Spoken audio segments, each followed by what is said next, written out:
Infinite recovery was born as a expression of my own experience of pointing people to the truth within themselves, of helping them find peace beyond traditional recovery structures, beyond pathology. Actually, the frustrating part about it was the fact that traditional models and pathology see people as broken, and I'd been pushed into that myself for my whole life. So I felt a little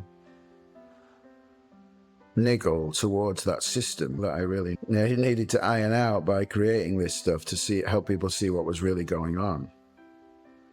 And what I was trying to do was to really point people home, because through a belief, like a traditional recovery model or any model through most therapy, through a belief, you can't find home, you can't find peace within yourself, you can't find contentment, you can't find joy, you can't find the source of those things through belief-driven narratives. You can only find them by being willing to go on a journey to yourself.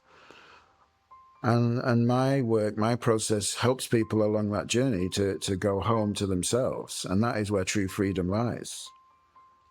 It's fundamentally different from anything else. It's quite often I get people saying, oh yeah, I know what that is. And they don't. They really don't know exactly what it is. And in fact, they don't have a clue what it is. And it's fundamentally different because it is a model of health. It's not a model of illness. So everything that happens, we see it through the lens of intelligence. We see addiction as an adaptive intelligence, as a response to trauma, to early life adversity.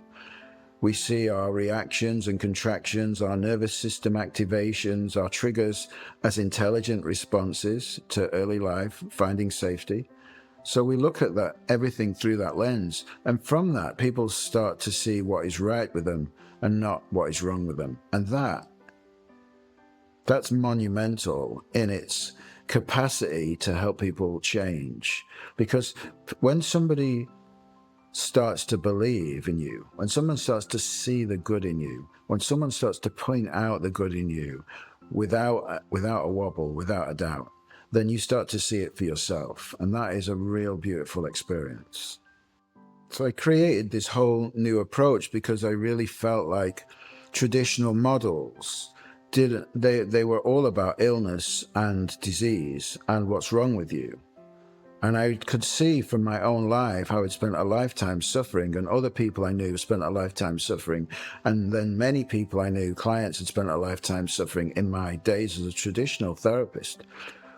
I could see that something completely new was needed, something that looked in completely the opposite direction, not another creation of the mind. Oh, I can help people and here's my twist on what's already been done.